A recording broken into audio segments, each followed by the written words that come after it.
तत्सत्यं तत्सदैवविगतं कैकेयी साधिवरहि किंतु प्रत्न विचार रत्न निकरान आनीय दाने प्रभु श्री पूर्णानंदमृतेन कश्चिदिति तम सर्वात्मना न संश्रये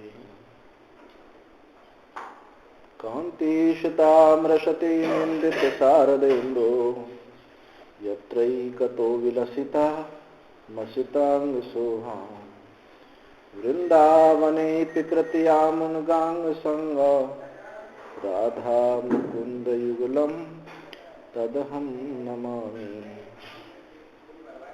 राधा मुकुंद युगलम तदहं नमामि अखंडानंद संबोध पूर्तये ब्रह्ममूर्तये सुधास्मृत समाश्लिष्ट अंतरिस्फूर्तये नमः पार्थाया प्रतिबोधितां भगवता नारायणेन स्वयं व्यासेन ग्रथितां पुराणमुनिना मध्ये महाभारतम्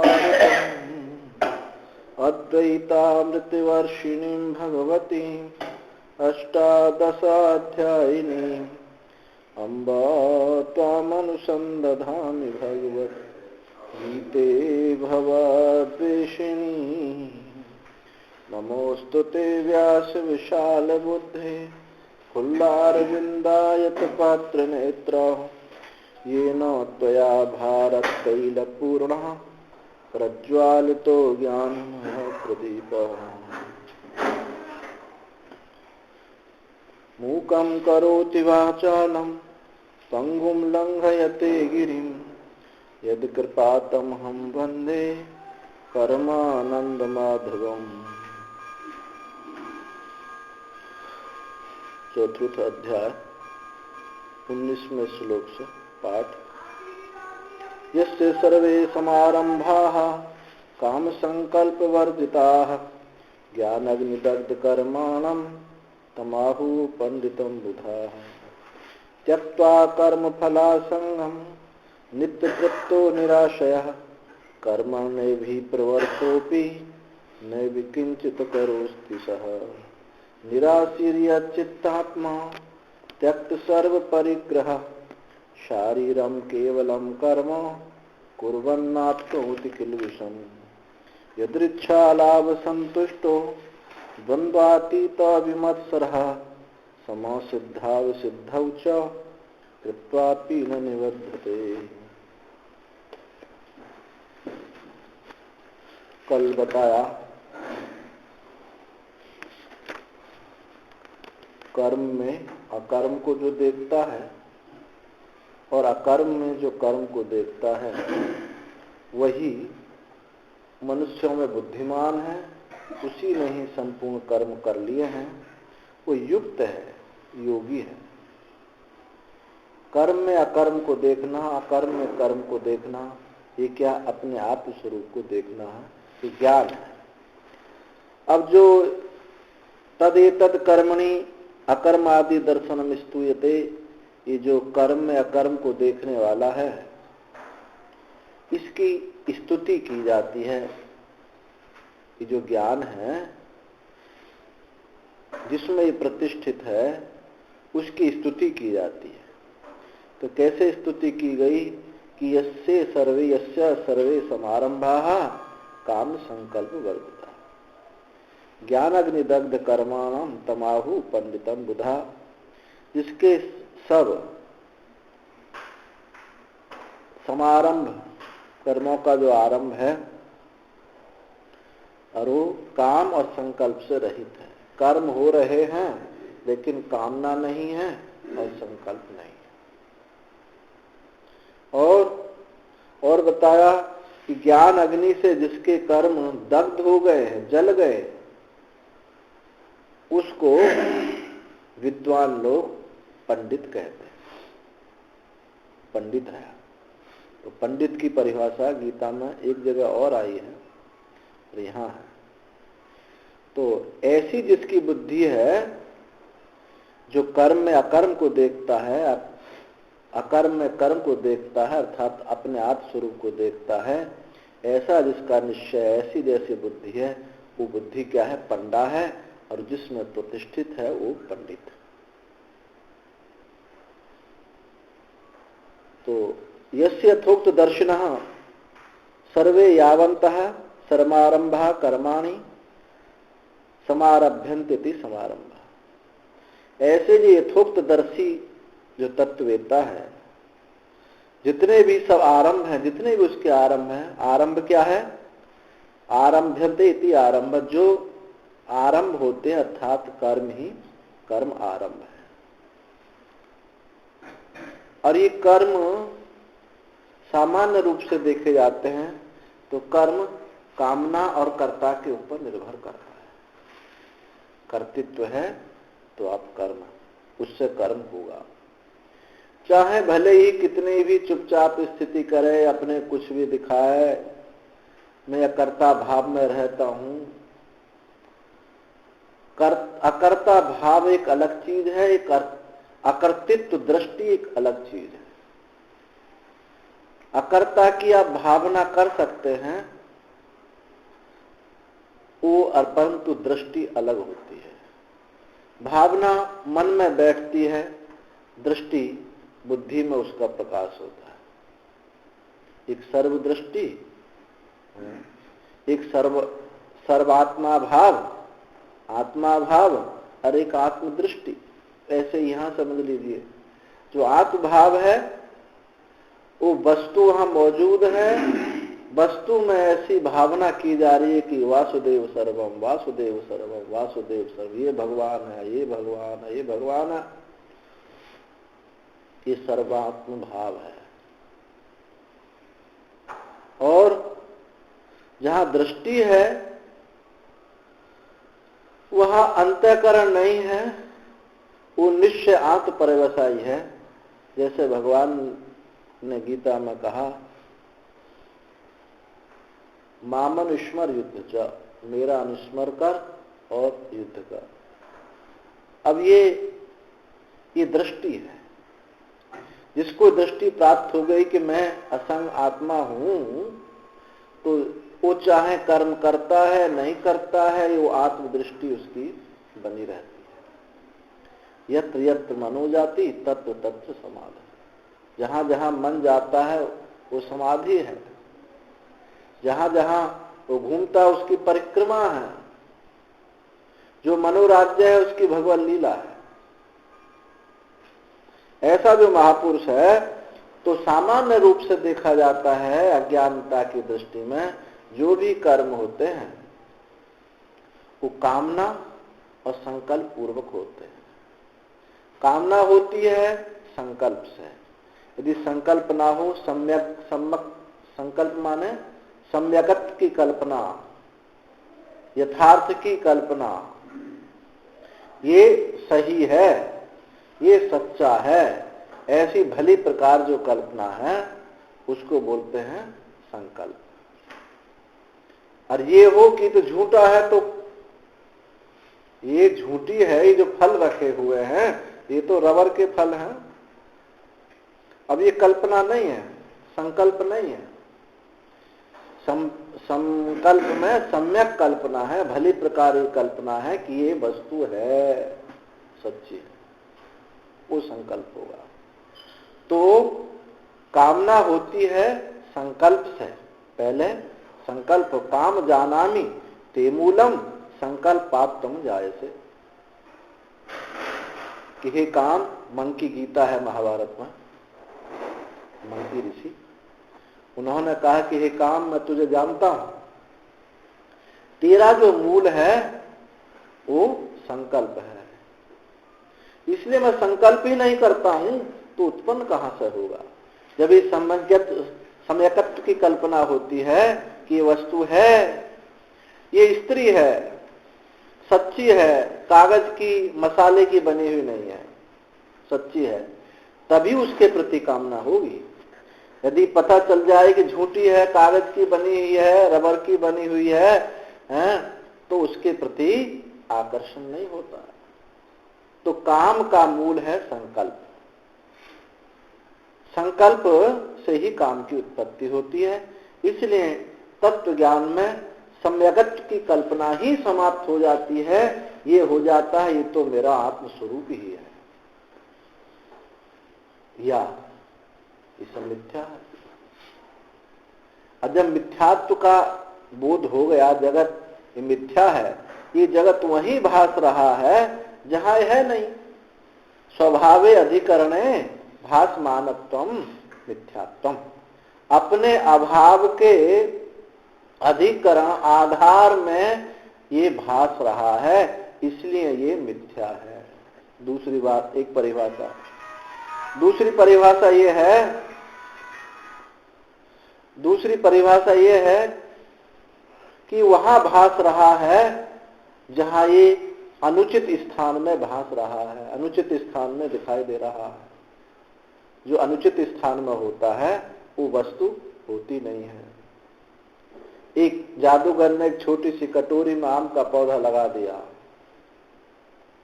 और आपको दिखाई दे रहा है, आम लग रहे हैं, और आपको खिला भी दिया, संतुष्ट भी कर दिया, आपको रस भी स्वाद भी उसका आ गया, फिर भी कहते हो कि यह है नहीं। क्योंकि इतनी सी कटोरी में आम का पौधा है, और एक अनुचित काल में, अनुचित देश में जो वस्तु होगी वो सत्य नहीं होगी। ना कटोरी में आम का पौधा लग सकता है, और ना ही मिनट 2 मिनट में बड़ा होकर के फल फूलों से लग के पक करके खाया जा सकता है। तो अनुचित देश में होने से क्या कहते हैं कि ये जादू है। ऐसे ये जादू भी है। ये हिता नाम की नाड़ी बाल के अग्रभाग के 1000वें हिस्सा से भी अत्यंत सूक्ष्म है। ये सूक्ष्मता की दृष्टि से कहा गया, इससे भी सूक्ष्म है। इसको तो माइक्रोसॉफ्ट से देख भी लिया जाएगा, क्योंकि जब कोविड को देख लिया जाता है, कितने नैनो उसका साइज बताते थे ये साइंटिस्ट लोग, डॉक्टर लोग बताते थे, क्योंकि सबसे छोटी इकाई मेरे ख्याल में नैनो मानते हैं। जब उसको नाप लिया जाया है तो उसको भी नाप लिया जाता। यहाँ कहने का तात्पर्य अत्यंत सूक्ष्म, अनुचित स्थान, अनुचित काल में जो वस्तु दिखाई देती है वो होती नहीं है। स्वभाव अधिकरण भासमानत्व मिथ्यात्व। अपने अभाव के अधिकरण में ये वस्तु वही दिखाई दे रही है जहां ये नहीं थी, अर्थात इसका अभाव। अपने अभाव में जो वस्तु दिखाई दे, अभाव क्या है? शून्य है। शून्य उसी में दिखाई दे रहा। फोन वहां रखा जहां ये नहीं था, यदि कुछ और होता तो ये दिखाई नहीं देता, और नहीं होता तो और वस्तु होती। आप लोग वहां बैठे हैं जहां पहले नहीं थे। यदि पहले से यहां सभा जुड़ी होती तो आप नहीं बैठ सकते थे।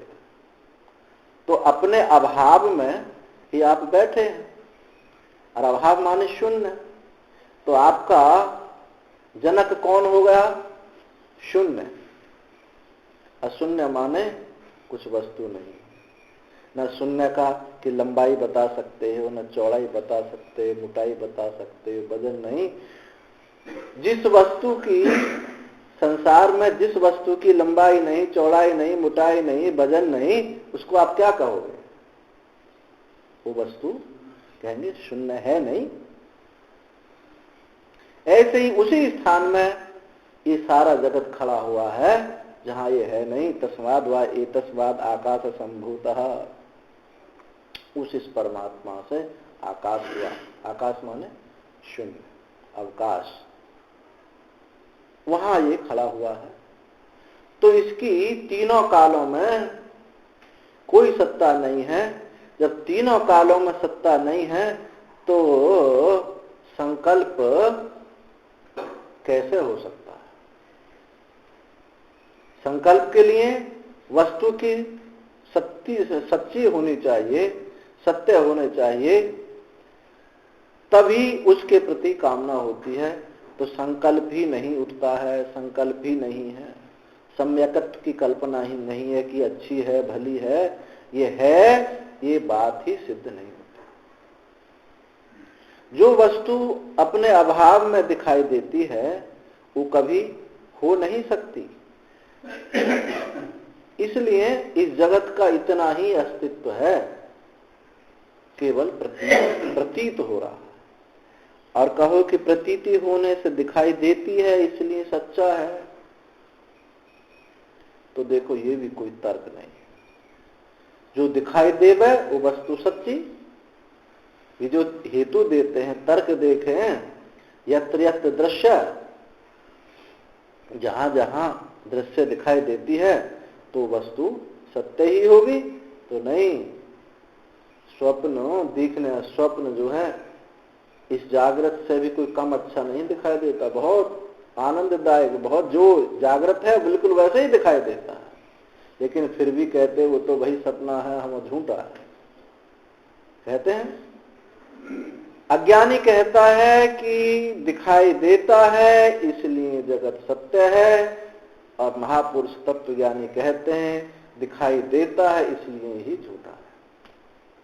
दृश्यत्वात् मिथ्यात्वम्, अनुचित देश काल भासमानत्वम् मिथ्यात्वम्, स्वभावेधिकरणे भासमानत्वम् मिथ्यात्वम्, इसलिए ये मिथ्या है। तो ऐसा कौन हेतु, किस दृष्टि से आप कह सकते हो कि ये सच्चा है? जब ये सच्चा मानते हैं तभी संकल्प होता है, नहीं तो संकल्प हो नहीं सकता। तो संकल्प यहाँ भगवान कह रहे हैं कि काम संकल्प वर्जिता, उसके जो आरंभ हैं कामना और संकल्प से रहित है। जहां कामना नहीं है, संकल्प नहीं है, क्रिया हो रही है, तो क्या होगी? प्रतीति होगी, सत्य नहीं होगी। जैसे कोई दुकानों पर खड़े रहते हैं ना, वो बनाकर रख देते हैं, उन कपड़े बेचने वाले कोट पैंट पहना देते हैं, साड़ी पहना, क्या बोलते हैं उनको, स्टैचू, ऐसे बना के खड़े कर देते हैं। वो दिखाई तो देते हैं, दिखाई देते हैं, परंतु कोई उसको खरीदना नहीं चाहता, उसको खरीद करके अपना घर की पत्नी नहीं बनाना चाहता, अपने घर का कोई उसको अपना दामाद बनाना नहीं चाहता, दूल्हा नहीं बनाना चाहता उसको, क्योंकि जानते हैं ये है नहीं, लेकिन दिखाई देता है। ऐसे ही तत्ववेत्ता के कर्म हैं, जहां कर्तृत्व नहीं है, कामना नहीं है, संकल्प नहीं है, तो कर्तृत्व नहीं है। ये एक दूसरे के परिच्छेद रूप में रहते हैं। यदि संकल्प है तो कर्तापना मौजूद है, कर्तापना है तो संकल्प भी उससे होगा। तो ये संकल्प जो तत्ववेत्ता का, परंतु ऐसा नहीं है, जड़ तो नहीं हो जाता भाई, तो अब खाएगा नहीं, पिएगा नहीं, तो किसी महात्मा को अगर ऐसी बात हो तो भूखा मार दो, बल्कि और अच्छा खिलाते हैं, अच्छा खिलाते हैं कि भाई संत आए हैं, बहुत बढ़िया भोजन बनना चाहिए। तो ये जो बात है, संकल्प और कल्पना से, कामना से जो रहित है, वो जो कर्म दिखाई देता है, वो प्रतीति दिखाई देता है। उस प्रतीति की वजह से उसको जहां कल्पना हो ना हो और कामना ना हो, अक्रिया दिखाई देती हो, उसी को जीवन मुक्त कहा जाता है। क्योंकि चलना फिरना, खाना पीना, व्यवहार, उपदेश आदि सब वहां दिखाई देता रहता है। इस दृष्टि से तो ऐसे तत्ववेत्ता का जो है, जिसके आरंभ काम और संकल्प से रहित है, ज्ञान अग्नि से जिसके कर्म दग्ध हो गए,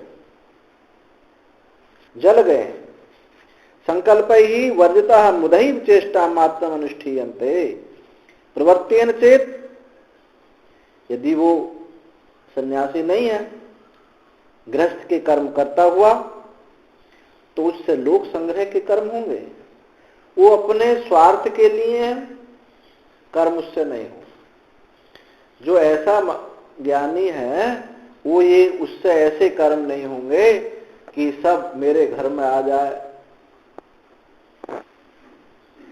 पड़ोसी का मेरा तो मेरा आ ही जा, पड़ोसी का भी आ जाए, झूठ से आ जाए, छल कपट से जैसे भी आ जाए, ये व्यवहार उससे नहीं। तो यदि गृहस्थ आश्रमी है तो यदि प्रवर्तन चेत, यदि प्रवर्त है तो लोक संग्रह के लिए कर्म होगा। यदि सन्यासी है निवर्तन चेत, यदि सन्यासी है तो क्या होगा? जीवन मात्रार्थम, जीवन मात्र के लिए। जीवन मात्र के लिए क्या है? नहाना, खाना, पीना, चलना, ये शरीर निर्वाहक जो प्रारब्ध से प्राप्त है। यहां कोई संचित कर्म की बात नहीं। इसमें जो शरीर चलता है महात्मा का, ये कोई संचित कर्म से नहीं चलता है, ये प्रारब्ध से चलता है। प्रारब्ध तब तक, जब तक ये शरीर रहेगा तब तक ये इंद्रियों का भास होता रहेगा। ये भोग से ही प्रारब्ध की निवृत्ति होती है। संचित और क्रियामाण कर्म, संचित दग्ध हो जाते हैं और क्रियामाण कर्म जो है होते ही नहीं है। कर्म बनाने वाली मशीन फेल हो जाती है, कर्तृत्व मिट जाता है, और जो पीछे के हैं वो जल जाते हैं। जो जन्म का हेतु है संचित कर्म ही जन्म का हेतु है। ये क्रियामाण कर्म ही संचित बन जाते हैं। तो जन्म का हेतु संचित है। कहो कि हमारा तो जन्म हो गया, प्रारब्ध हो गया, इसमें सारे कर्म आ जाने चाहिए, तो नहीं।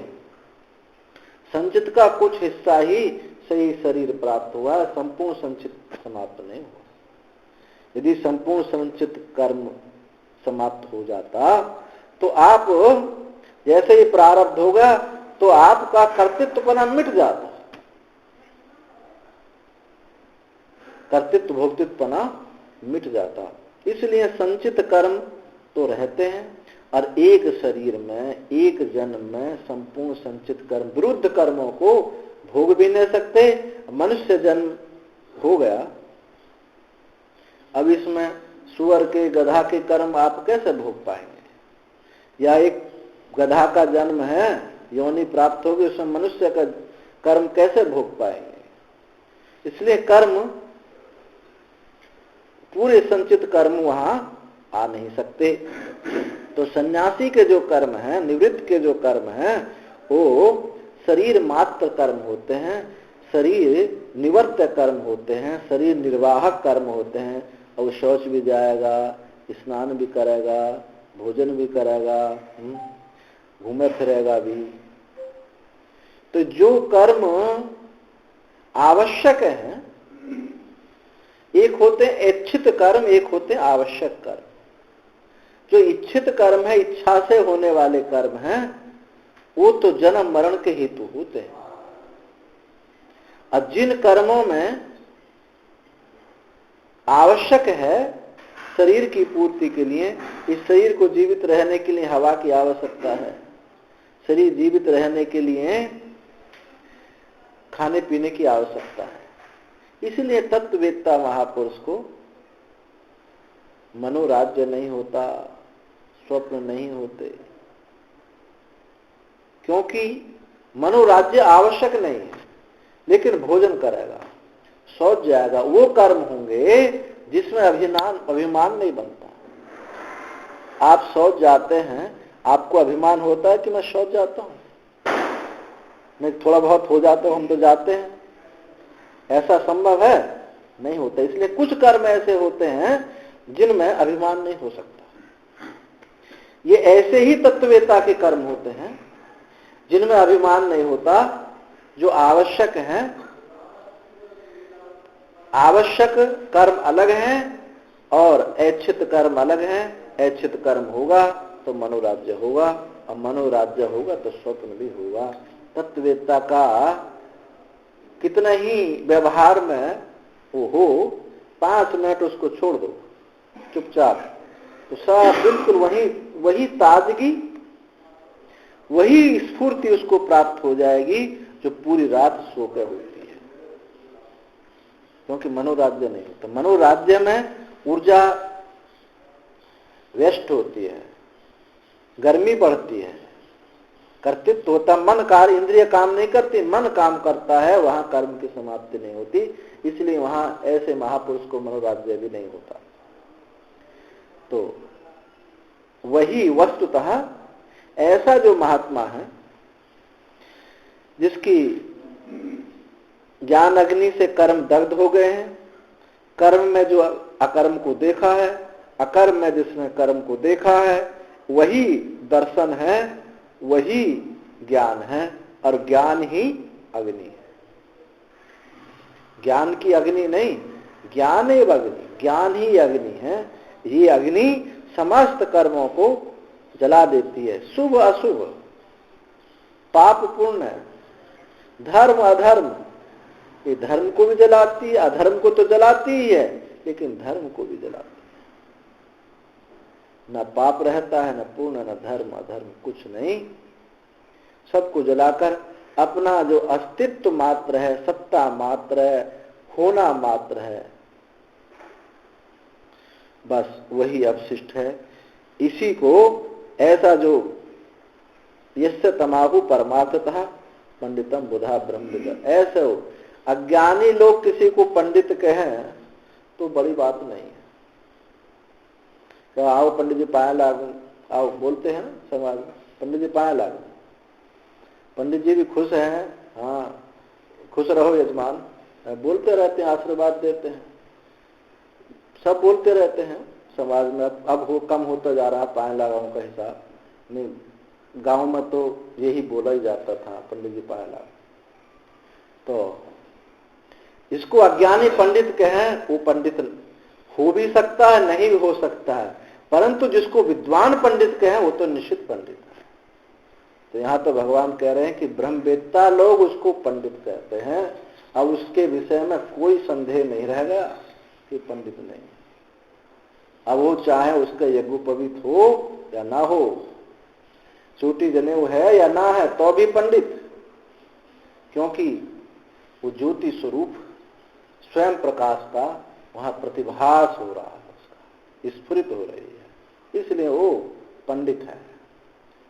और भी वज्र सूचि को उपनिषद में ब्राह्मण की परिभाषा बताई, को नाम जीवा है, कहा कि वहां कुम नाम ब्राह्मणा, ब्राह्मण क्या है, जीव ब्राह्मण है, कर्म ब्राह्मण है, जाति ब्राह्मण है, सात्विकता ब्राह्मण, बहुत सारे विकल्प उपस्थित करके और बाद में सबका निश्चय किया कि ब्रह्म जानाति ब्राह्मण, जो ब्रह्म को जानता है वही ब्राह्मण है। ऐसे यहाँ परिभाषा भगवान ने कही। इसको ब्रह्मवेत्ता, जो कर्म में अकर्म को देखता है, अकर्म में कर्म को देखता है, जिसको दृष्टि प्राप्त है, विद्वान लोग उसको पंडित कहते हैं। आगे जो श्लोक है, ये ज्ञान कोई मोहताज नहीं है कि कहां होए कहां ना हो। वो गृहस्थ में नहीं हो सकता, सन्यासी को होगा, सन्यासी को होगा, गृहस्थ को नहीं होगा। निष्ठा के विषय में तो कहा जाता है कि सन्यास को ही निष्ठा होती, लेकिन ज्ञान कहीं मौजूद नहीं। ज्ञान निष्ठा तो, और हाँ दूसरी सन्यास आश्रम के इतर वहां होती है तो वो अपवाद स्वरूप है।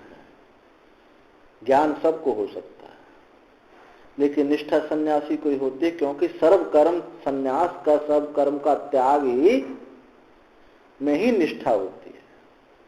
तो जिज्ञासा जिसको है उसको ज्ञान होगा। मुक्त सब हो सकते हैं, जन्म मरण का बंधन सबको छूट सकता है।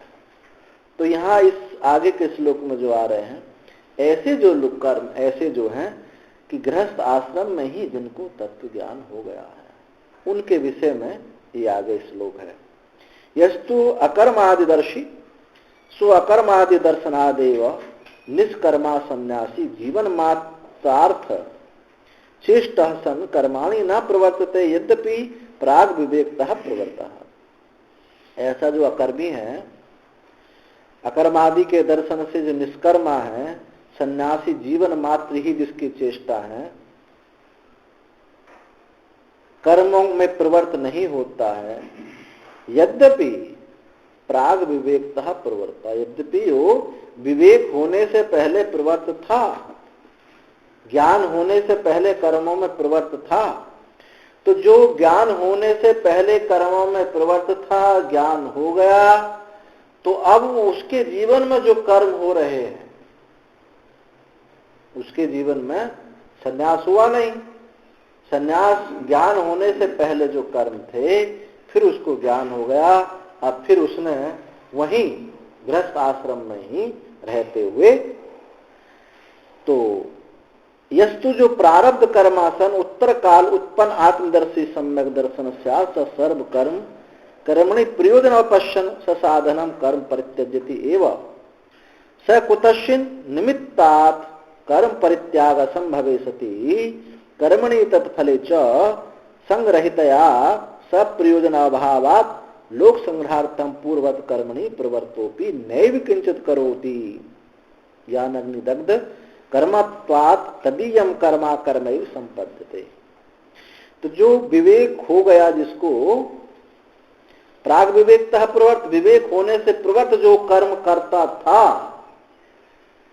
ज्ञान होने से पूर्व जो कर्म करता, उन्हीं कर्मों को करता हुआ, उन्हीं कर्मों को करता हुआ प्रारब्ध कर्मा, उन प्रारब्ध को भोगता हुआ उत्तर काल उत्तर आत्मदर्शी जो होगा, वह सब कर्मों में प्रयोजन को ना देखते हुए, कोई फल को ना देखते हुए, साधन सहित कर्मों का परित्याग करता ही है।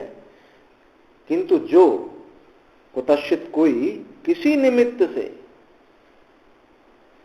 कर्मों का परित्याग नहीं कर पाया, संन्यास नहीं लिया, तो कर्म परित्याग असंभव होने पर कर्म और उसके फल में आसक्ति से रहित होता हुआ, अपने कोई प्रयोजन ना देखता हुआ, लोक संग्रह के लिए कर्म उससे होते हैं। अब वहां ज्ञान होने के बाद में वो ये मत समझो कि वो अपने घर के स्व के लिए ही, परिवार के लिए ही कर्म करता है, ये उससे संभव नहीं। वहां स्वार्थ बुद्धि नहीं रहती है। ऐसे जो पूर्व वृत्ति से कर्म हो रहे थे, उन्हीं वृत्तियों को कर्म करता हुआ रहेगा। नए आरंभ भी नहीं होंगे, नए आरंभ भी नहीं होंगे, और यदि कर्म हो रहे हैं तो वो लोक के लिए कर्म हो रहे हैं, यानी समष्टि के लिए कर्म हो रहे हैं, अपने निज स्वार्थ के लिए कर्म उससे नहीं। यदि निज स्वार्थ के लिए कर्म हो रहे हैं, ज्ञान होने पर किसी को ज्ञान होने की भ्रांति हो जाए कि मैं तो ज्ञान हूं, लेकिन स्वार्थ बुद्धि ज्यों की त्यों और उससे ज्यादा हो गई, तो समझना चाहिए हम जो है, हमको सम्यक ज्ञान नहीं हुआ है, हमको ज्ञानाभास हुआ है, ज्ञान नहीं हुआ। जो स्वातंत्रहीन ज्ञान होता है वो ज्ञानाभास ही होता है। ज्ञान तो है लेकिन स्वतंत्रता नहीं है, निर्द्वंदता नहीं है। हम किसी आश्रय के बिना रह नहीं सकते, पुत्र के बिना, पत्नी के बिना, घर के बिना, किसी ऐसी वस्तु के बिना, ऐसे कपड़ों के बिना, ऐसे इन लोगों के बिना हम नहीं रह सकते। तो ये स्वातंत्रहीन जो बोध है, ये ज्ञानाभास है। इसी को शास्त्रों में आणव मल कहा है। आणव मल ये बहुत कोई सूक्ष्म मल है जो वो दिखाई नहीं दे रहा है, वो स्वातंत्रहीन बोध ये वहां होता है। और जिसका वास्तविक बोध होता है तो प्रवर्तोपि पूर्वत कर्मों में प्रवृत्त होता हुआ भी न किंचित करोति कुछ भी नहीं करता है, बल्कि ज्ञान अग्नि से उनके कर्म दग्ध हो जाने से वो कर्म में अकर्म ही देखता है। कर्म हो रहे हैं लेकिन अकर्म ही देखता है। इसी बात को बताने के लिए ये 20वां श्लोक प्रारंभ होता है। त्यक्त्वा कर्म फला संगम नित्य तृप्तो निराशयः कर्मण्ये भी प्रवर्तोपि नैव किंचित् करोति सः। त्यक्त्वा कर्म फलासंगम, कर्म और कर्म का फल, फल की बात नहीं है, कर्म के प्रति आसक्ति। कर्म होना, प्रारब्धवश कर्म होना, पूर्ववृत्ति से कर्म होना एक अलग बात है, लेकिन कर्म का रस होना एक अलग बात है। तो कर्म और कर्म फल। त्यक्त्वा कर्मसु अभिमानम फल असंगम च यथोक्त ज्ञानेन। कर्मों में जो अभिमान है और जो फल का संग है, कर्मों में अभिमान और फल का संग को त्याग करके यथोक्त ज्ञान से नित्य तृप्तो निराशयः। और क्या बताया दूसरी बात? नित्य तृप्तो निराकांक्षो विषयेषु, किसी विषय में उसकी आकांक्षा नहीं रहती। ये आकांक्षा नहीं रहती कि भाई आज तो जो है भोजन में ये बनना चाहिए, ऐसा कपड़ा हमको मिलना चाहिए, ये बात नहीं रह जाती। जैसा उसमें अच्छाई बुराई नहीं देखती, जैसा दिया वैसा पहन लिया, जैसा भोजन सामने आया वैसा पा लिया। उसमें नित्य नूतनता वाली बात कि ये ऐसा हो, ऐसी बात नहीं दिखाई देती। तो निराकांक्षा विषयों से निराकांक्षा, विषयों में आकांक्षा का ना होना, इच्छा का ना होना, और निराश्रय आश्रय रहित। आश्रय नाम आश्रय किसे कहते हैं? निराश्रय पुरुषार्थम से साधिष्यति, जो फल को आश्रय करके जो पुरुष साधन की इच्छा करता है, ये फल मिले उसके लिए ये साधन चाहिए, यानी आश्रय। साधन माने आश्रय, करण, औजार, इससे हमारा ये काम बनने वाला है। उस तत्ववेत्ता के लिए तो साधन ये भार है। एक बार एमपी में ही, मध्य प्रदेश में नर्मदा किनारे एक ठनठन पाल नाम के बाबा रहते थे, उनको ठनठन पाल बोला कहते थे। बड़े अद्भुत महात्मा थे। शंकराचार्य इस समय जो मौजूद हैं, स्वरूपानंदी, हमारे महाराज जी, उनके दर्शन के लिए गए। महाराज जी आयु में बड़े थे, ज्ञान वृद्ध थे इनके, शंकराचार्य से। तो इन्होंने कहा कि महाराज जी, स्वरूपानंद जी, कि महाराज जी साधन क्या है? अब वो अद्भुत महात्मा ठहरे, बोले साधन साला गधा है। अब ये बोले ये क्या उत्तर, महात्मा कैसा उत्तर दे रहा? साधन साला गधा है, गाली भी दे रहे हैं, गधा है।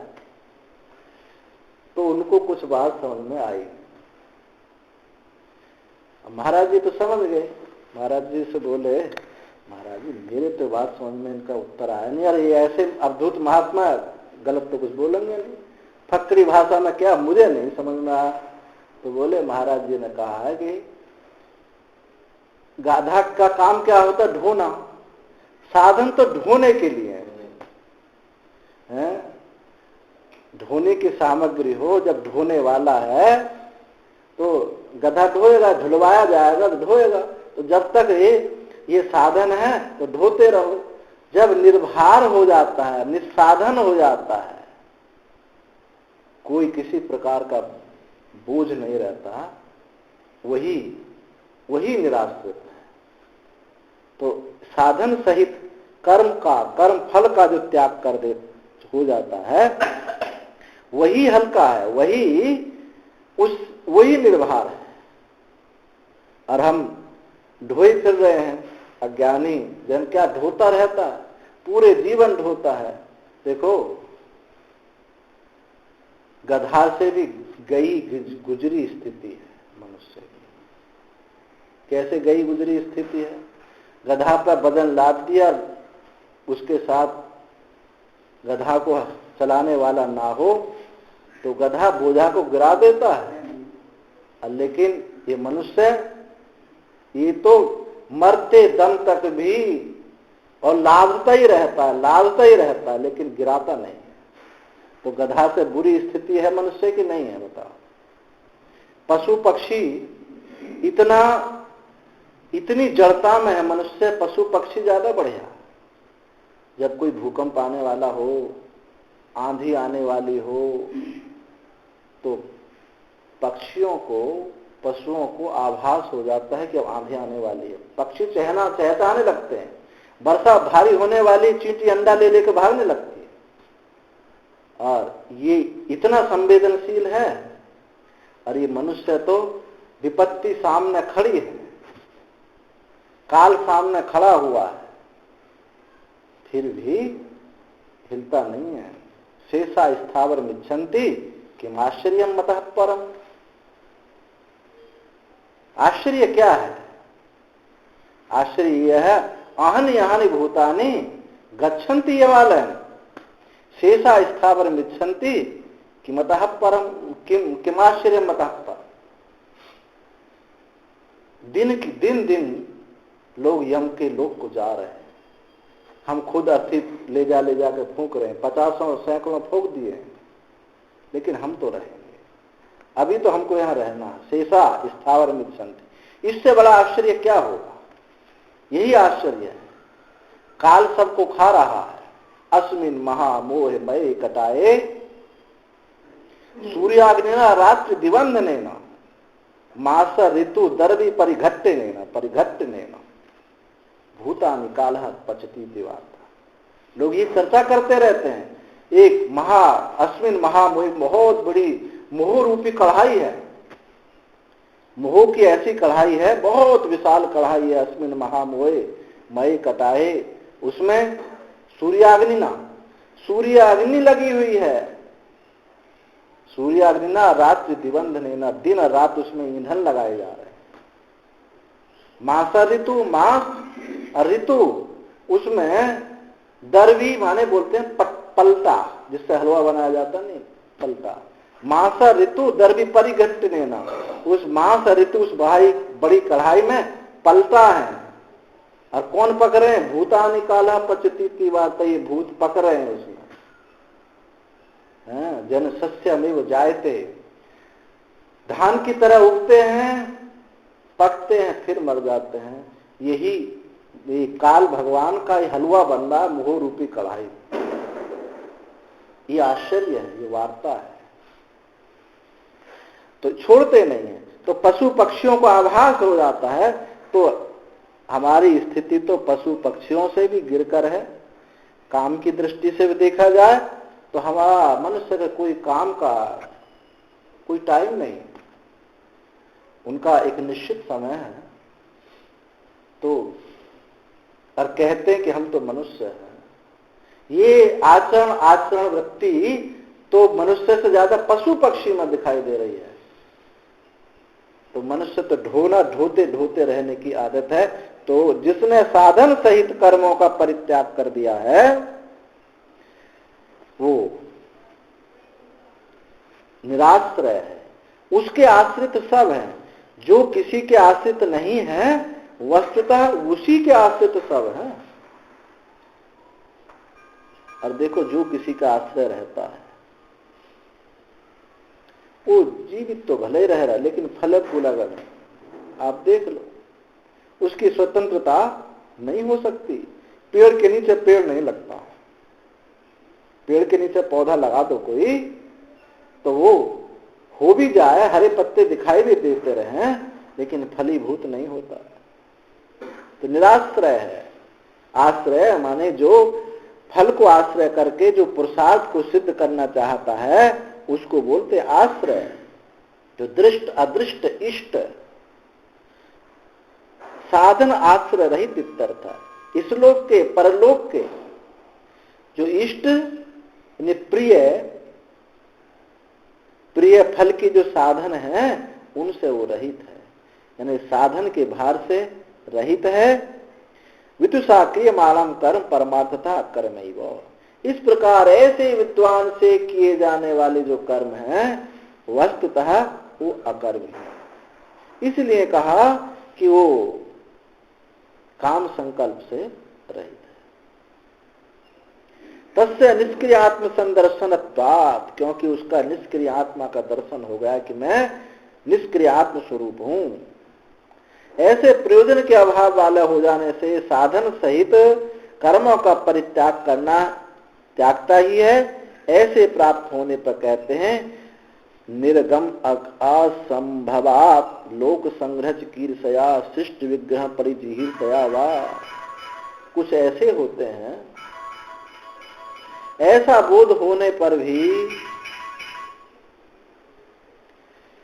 निवृत्ति कहीं संभव ना होने से किसी ऐसे को बोध हो गया और उसके हाथ पैर चलते नहीं, घर में ही तत्व ज्ञान हो गया, हाथ पैर उसके चलते नहीं, तो क्या वो सन्यास लेगा जाकर बता?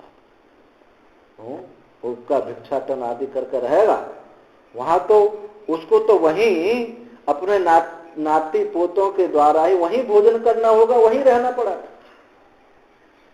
परंतु फिर भी ऐसा होने पर भी ये नहीं समझता है कि मैं कर्म कर रहा हूं, ये भावना नहीं होती, क्योंकि उसने निष्क्रिय आत्म तत्व को जान लिया। ऐसे हुए हैं। ये जो ग्रंथ है राजऋषि परंपरा का ग्रंथ है, ब्रह्म ऋषि परंपरा का ग्रंथ है। राजा भी थे और ऋषि भी थे, ज्ञानी भी थे। तो वहां राजपाट ज्ञान होते हुए राजपाट होता था। इसलिए ये आगे पीछे दृष्टांत भी आया था जनक के विषय में। पूर्व में जनक आदि जो हुए हैं राजपाट करते हुए भी वो उसमें उस ज्ञान में प्रतिष्ठित हुए हैं। तो ऐसे जो है उनको निवृत्ति संभव ना होने से लोक संग्रह की इच्छा से और शिष्ट विग्रह परिजिहीर्षया, शिष्ट लोग उसकी निंदा ना करें, इस दृष्टि से पूर्ववत कर्मों को करता हुआ भी, पहले पूर्ववत कर्मों को करता हुआ भी वो निष्क्रिय आत्म दर्शन के संपन्न होने से वो कुछ भी नहीं करता है, क्योंकि कर्म बनाने वाली मशीन उसके पास नहीं है, कर्तृत्व मिट चुका है। तो ऐसा महात्मा, ऐसा गृहस्थ वो कुछ करता हुआ भी कुछ भी नहीं करता है। जो पूर्वोक्त विपरीत है, आगे जो 21वां श्लोक है, ये सन्यासी के विषय में कहा गया, निवृत्त के विषय में कहा गया। जो पुनः पूर्वोक्त विपरीत है, पहले से जो विपरीत है यानी गृहस्थ से विपरीत है, प्रागैव कर्म आरंभात ब्रह्मणि सर्वांतरे प्रत्यगात्मनि निष्क्रिय संजात आत्मदर्शना स दृष्ट अदृष्ट विषयासी विवर्जितायाः दृष्टादृष्टे कर्मणि प्रयोजन अपश्यन् ससाधनम कर्म संत्यज्य शरीर यात्रा मात्र चेष्टो यति ज्ञान निष्ठो मुच्यते। उन गृहस्थों से जो भिन्न सन्यासी है, पहले ही कर्म के आरंभ से पहले ही जो सर्वांतर प्रत्यगात्मा निष्क्रिय ब्रह्म में प्रतिष्ठित हो गया है, उसको आत्म संदर्शन हो गया है, दृष्ट अदृष्ट विषयों में जिसकी आशा निवृत्त हो गई है, दृष्ट दृष्ट कर्मों में किसी प्रयोजन को ना देखते हुए साधन सहित समस्त कर्मों का त्याग करके शरीर यात्रा, शरीर मात्र चेष्टो, शरीर यात्रा मात्र चेष्टा करता हुआ, खाना पीना चलना फिरना, उसके भोजन में कोई विधि नहीं रह जाती कि बलि वैश्वादि करके ही भोजन करेगा, संध्या वंदन हो करके भोजन करेगा, विधि नहीं रह जाती। विधि, क्योंकि भोजन विधि भी भोजन विधि अंतःकरण शुद्धि के लिए है। जो भोजन का विधान है, भोजन में जो विधि लगती है, वहां अंतःकरण शुद्धि के लिए है। बलि वैश्व आदि यज्ञ करके ही भोजन की शुद्धि और अन्न की शुद्धि मानी जाती है। इसलिए सब अशुद्ध अन्न आज खा रहे हैं। बलि वैश्व नहीं करते, किसी को भोजन करा के भोजन नहीं करते, केवल पूछ लेती हैं माताएं, क्या रोटी खाओगे जी, बता दो। हाथ में बेलन लिए होगी, बोलो क्या रोटी खा के। आप तो पता ही नहीं चलता बेलन मारने के लिए कह रही है या ये पूछने के लिए कह रही क्या रोटी खाओगे। बस उतनी बनेगी। तो कहां बलि वैश्व याद हो गया? पंचबली, कागबली, गोबली, श्वान बलि, पिपीलिका बलि, भूत बलि, ये बलि वैश्व अन्न की शुद्धि होती है। जो घर में जाने अनजाने में हिंसा होती है, उनकी शुद्धि के लिए शास्त्र ने यह विधान किया था। इससे अन्न की शुद्धि होती है और अन्न की शुद्धि से मन की शुद्धि होती है। आहार शुद्ध हो, सत्व शुद्ध हो, सत्व शुद्ध हो, ध्रुवा स्मृति। तो ये उस ऐसे तत्ववेत्ता को ये अन्न की शुद्धि अपेक्षित नहीं है, इसलिए वह विधान उसके लिए अपेक्षित नहीं है। उसके लिए क्या है कि जो भूखी कुतिया बैठी है, क्षुधा रूपी कुतिया, अब ये भूखती है, इस भूख की उस कुतिया ना भूखे, इसलिए उसके मुंह में कुछ डाल दो। क्षुद्व्यादिश्य चिकित्सताम प्रतिदिनम भिक्षौषधि भुज्यताम स्वादन्नम न तुयाच्यताम विधिवसात् प्राप्तेन संतुष्यताम शीतोष्णादि विषय्यताम न तुव्रथा वाक्यम समुच्चार्यताम औदासीन्नमभीप्सताम जन कृपा नैष्ठुर्यमुत्सृज्यताम। भगवान शंकराचार्य कहते हैं शुद्ध व्याधिश्य चिकित्सताम, इस शुद्धि रूपी क्षुधा रूपी व्याधि के लिए भिक्षा रूपी औषधि देनी चाहिए। ये आवश्यक है, ऐच्छित कर्म नहीं। शुद्ध व्याधिश्य चिकित्साम प्रतिदिनम भिक्षौधि भुज्यताम स्वादोन्नम न तुयाच्यताम। भिक्षा का मतलब ये नहीं है कि बढ़िया बढ़िया मिले, स्वादु अन्न की याचना ना करे।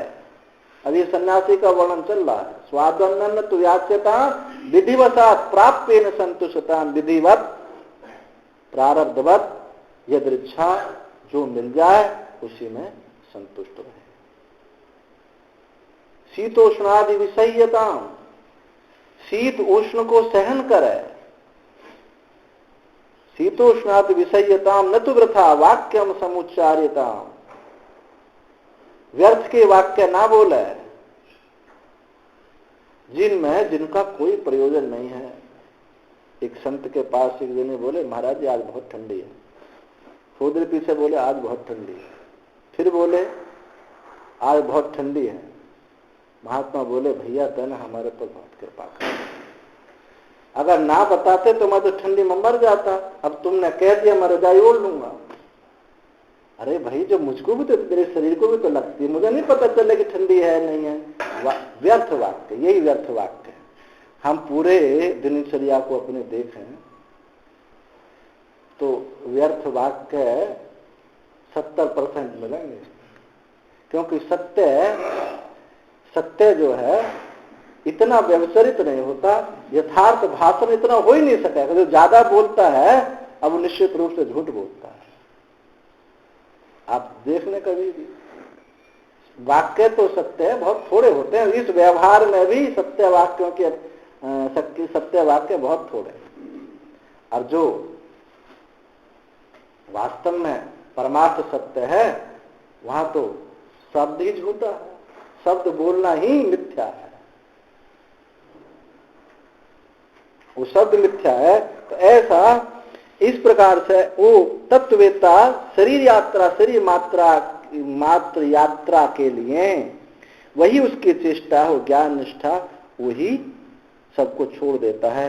उसी विषय में कहा निराशीर या चित्तात्मा त्यक्त सर्व परिग्रह। वो निराशी है या चित्तात्मा है, त्यक्त सर्व परिग्रह है। 3 बात बताई पहली पंक्ति में। तो उनको आशा नहीं है, निराशी निर्गता आशीषा यस्मात् निराशी, जिससे आशाएं निकल गई हैं। और चित्त आत्मा, चित्त और आत्मा, तो चित्त क्या है? अंतःकरण। आत्मा का है ये बाह्य शरीर, कार्यकरण संघात शरीर। ये दोनों ही जिसके जीवन में संयमित है। कहते नहीं हमने तो मन संयमित कर रखा, मन शरीर की क्या है? वो सरासर झूठा आदमी जो कहे कि हम तो मन से ध्यान करते हैं, मन हमारा संयमित है, शरीर की कोई आवश्यकता नहीं, शरीर उसका संयमित होगा, शरीर भी होगा। देखो बोलने से चलने से उनकी भंगिमा से पता चल जाता है कि आदमी कितना अहंकारी है। बॉडी लैंग्वेज बता देती है, पता चलता नहीं चलता है बॉडी लैंग्वेज से, उसका चलने का ढंग, बोलने का ढंग। जो हमारा सामुद्रिक शास्त्र है वो क्या बता, यही तो देखता है। जो मुद्राओं से पता चलता है कि इसकी स्थिति क्या है, इसका मन क्या बता रहा है। तो शरीर में भी सरलता होनी चाहिए, अंतःकरण में सरलता तो हुई, शरीर में भी सरलता होनी चाहिए। तो शरीर का संयम जो तितिक्षा है, त्याग है, तपस्या, इससे शरीर संयमित होता है। और जो अंतःकरण की संयमित है वो विचार से संयमित होता है। तो दोनों को कहा संयमित हो, येन च यत् चित्तात्मा त्यक्त सर्व परिग्रह, और जिसने सब परिग्रहों का त्याग कर दिया है।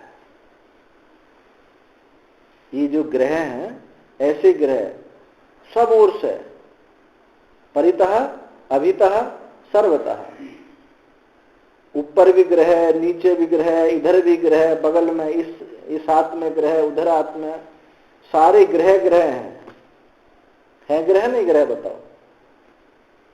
ऊपर देखते ऊपर भी ग्रह दिखाई भले ही नहीं दे, ऊपर से भी ग्रह है, नीचे से भी ग्रह है, चारों तरफ से कर्म ही ग्रह हैं, ये आसक्तियां ही ग्रह हैं। ये उस आसक्ति में ये अज्ञानी जीव फंसा हुआ है, वो जिधर उधर ग्रह ही ग्रह, आसक्ति भरी पड़ी। तो कहते हैं त्यक्त सर्व परिग्रह, संग्रह, परिग्रह, प्रतिग्रह, उपग्रह, ये ग्रह है नहीं है। संग्रह, अभी सन्यासी की बात करिए, आप समझना कि हमको कहा जा रहा है, सन्यासी के लिए कहा जा रहा है। पहले ही मैंने बता दिया, पहला श्लोक गृहस्थ ज्ञानी के लिए, दूसरा श्लोक सन्यासी के लिए है। संग्रह जानबूझकर इकट्ठा करना, परिग्रह जानबूझकर तो इकट्ठा नहीं करता, लेकिन यहां रख गए, अब उनको मना नहीं करता, उनको देता भी नहीं, और इकट्ठा उन्हीं को जो संभालता रहता है। एक तो है जानबूझकर बाहर से माल ला के कुटिया में भरना, और एक ऐसे हैं कि भक्त लोग लाकर रख जाते हैं, कभी कुछ रख गए कभी कुछ रख गए, महाराज ये रखो, बस उन्हीं से कुटिया भरती चली जा रही। ये है परिग्रह। तो परिग्रह में भी उन वस्तुओं के संस्कार में बुद्धि का व्यय होता है। आपको बुद्धि लगानी पड़ेगी, नहीं पड़ेगी?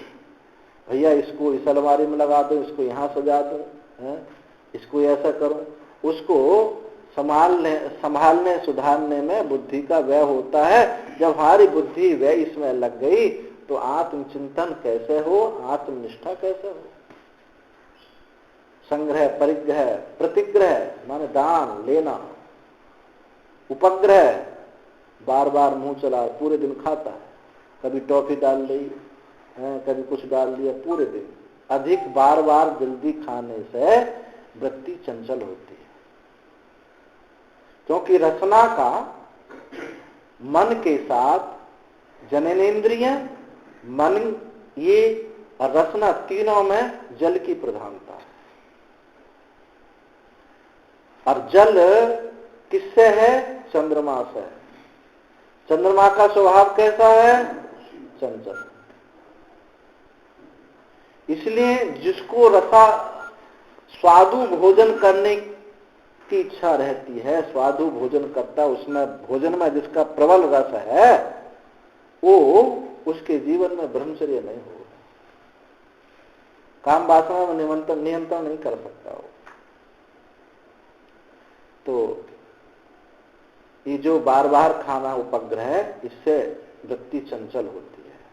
इसलिए संत मना करते हैं, भाई एक बार पा लिया बहुत है।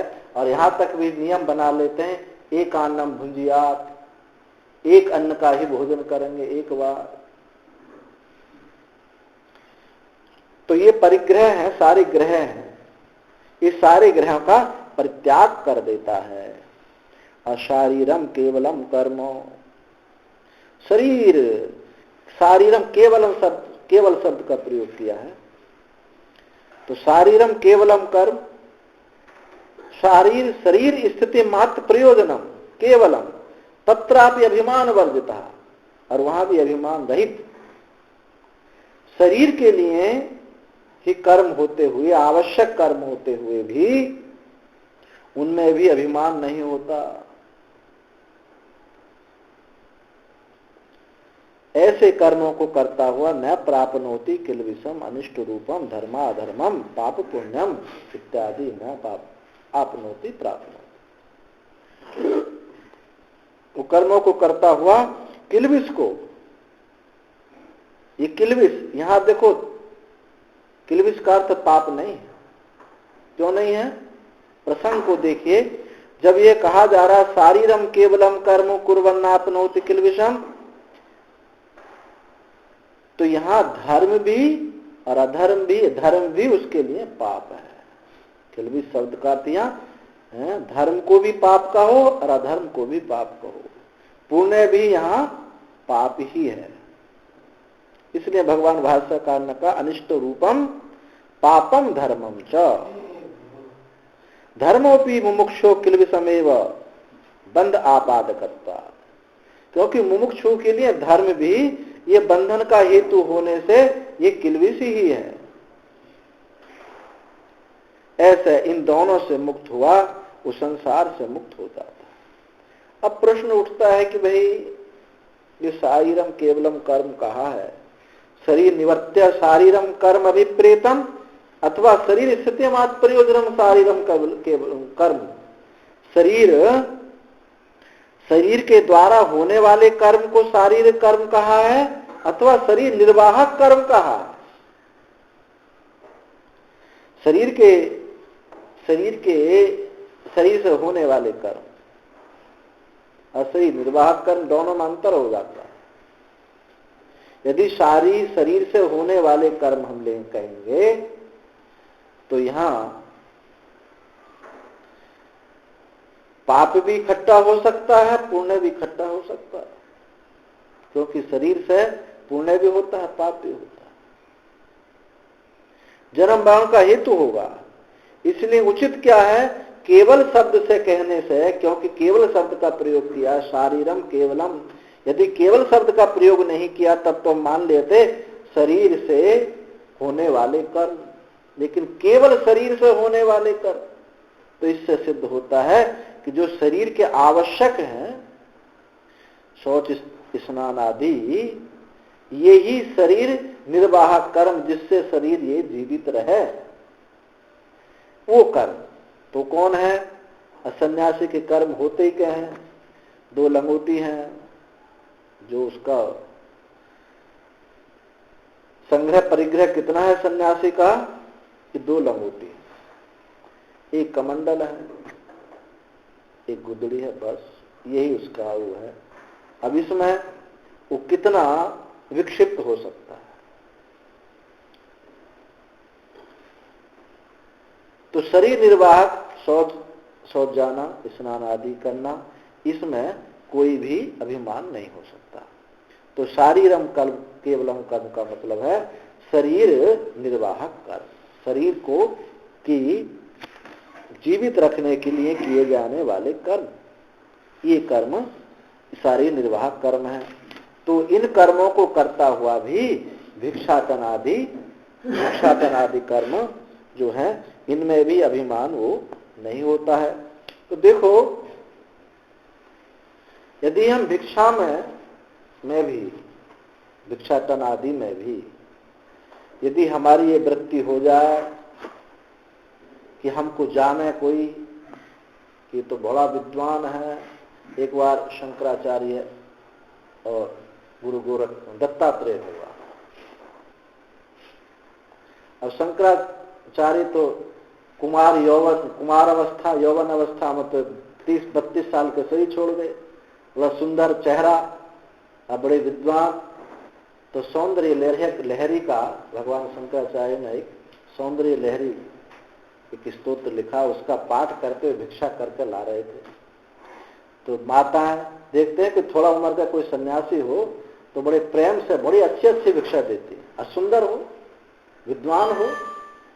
और दत्तात्रेय तो अवधूत महात्मा, तो उनको ऐसी रूखी सूखी भिक्षा दे देती। अब दोनों आकर के पा रहे हैं तो उन्होंने कहा कि महाराज, आपको तो बड़े भिक्षा में मालटाल मिलते हैं और हमको सूखी रोटी मिलती है, अरूबी। तो कुछ तुम जो है इसमें कुछ चमत्कारी जरूर कर रहे हो। बोले कैसे भिक्षा करते हो? बोले कुछ नहीं महाराज जी, बस मैं तो जो पाठ करता हूँ, अब वो समय बचाने के लिए सौंदर्य लहरी का पाठ करते करते भिक्षा लेने चले जाते हैं। बोले यही है कि अरे ये कितना विद्वान है, देखो कैसे सुंदर सुंदर भिन्न भिन्न छंदों में संस्कृत बोल रहा है, तो इससे प्रसन्न होकर तुमको बढ़िया भिक्षा देती हैं। और ये महात्मा तो ऐसे गंदा सुंदा ऐसे ही रहता है, इसलिए भिक्षा करनी। ये इस बात को छोड़ो, उचित नहीं है। क्योंकि दत्तात्रेय पुराने संत थे और शंकराचार्य उस समय वो बाल सन्यासी थे, तो इस दृष्टि से बताना भी उचित है। तो ये कहने का मतलब है कि भिक्षा में भी यदि हम ये कुछ अपनी कलाकारा हम दिखाने लगे तो वहां भी अभिमान आ जाता है। इसलिए हम कहा शारीरम केवलम कर्मो कुर्वन् नाप्नोति किल्बिषम्। इस प्रकार से कर्मों का परित्याग करता जाए। और 22वें श्लोक में कहा, तत्त सर्व परिग्रह यते अन्नादे शरीर स्थिति हेतु परिग्रह से अभावात याचनादि शरीर स्थित कर्तव्यता प्राप्तायाम अयाचित संक्लिप्त उपपन्नम यदृच्छया। यहाँ पूरा श्लोक नहीं दिया है, 8 प्रकार की भिक्षा बताई। ये भी श्लोक सन्यासी की दृष्टि से ही कहा गया। तो इस वचनेन अनुज्ञातम यते शरीर स्थिति हेतु अन्नादे प्राप्ति द्वारम आविष्कृतम् आह। इससे पता चलता है कि ये भी सन्यासी के लिए ही है। यदृच्छा लाभ संतुष्टो द्वंद्वातीतो विमत्सरः समासिद्धाव सिद्धौ च कृत्वापि न निबद्धते। यदृच्छा लाभ संतुष्टो, विधि वसात जैसा मिल गया, जितना मिल गया उसी में संतुष्टि। अद्वंद से रहित, मात्सर्य ईर्षा दाह भाव से रहित, समा सिद्धाव सिद्धौ च, सिद्धि असिद्धि में समता, ऐसा कृत्वापि न निबद्धते। ऐसा जो सन्यासी है वो करते हुए भी बंधन को प्राप्त नहीं होता। जब भक्त लोग इस श्लोक की व्याख्या करेंगे तो इच्छा क्या कहेंगे? भगवत इच्छा प्राप्त। भगवान ने जो दे दिया, भगवान का प्रसाद पा करके उसी में हम संतुष्ट हैं, तो भगवान ने जो दे दिया। लेकिन ये ज्ञान का प्रसंग है। अगर हम कहेंगे भगवान ने दे दिया तो ईश्वर आपसे भिन्न है, आप भिन्न है, जगत भी है, तो अद्वैत भाव ज्ञान का प्रसंग चल रहा है, अद्वैत भाव की सिद्धि नहीं होगी। इसलिए है यहाँ क्या है?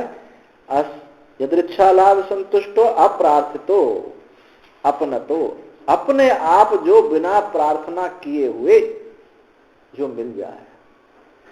अयाचित, एक होती है अयाचित वृत्ति अजगर वृत्ति, देखो एक अजगर वृत्ति होती है, एक संकल्प, 8 प्रकार की भिक्षा होती है। एक तो है कि अजगर की तरह पड़ा, किसी ने खिला दिया, खा लिया, नहीं तो कुछ नहीं। आकाश वृत्ति, अयाचित वृत्ति, अजगर वृत्ति जिसको कहा जाता है। एक संकल्प, हमने संकल्प कर दिया आज तो सत्यनारायण के घर भोजन करेंगे, संकल्पित। एक यह है कि कुटिया पे कोई ले आया, एक यह है किसी ने निमंत्रण दे दिया कि हमारे घर आज भोजन कर लेना, और एक है माधुकरी। सिद्ध की जो वृत्ति है वो अयाचित वृत्ति है, लेकिन साधक जो सन्यासी है उसके लिए तो माधुकरी भिक्षा ही श्रेष्ठ है। संकल्प की भिक्षा में भी अशुद्धि है, निमंत्रण की भिक्षा में भी अशुद्धि है, और अयाचित वृत्ति उसको उचित इसलिए नहीं है क्योंकि साधन में लगा हुआ है।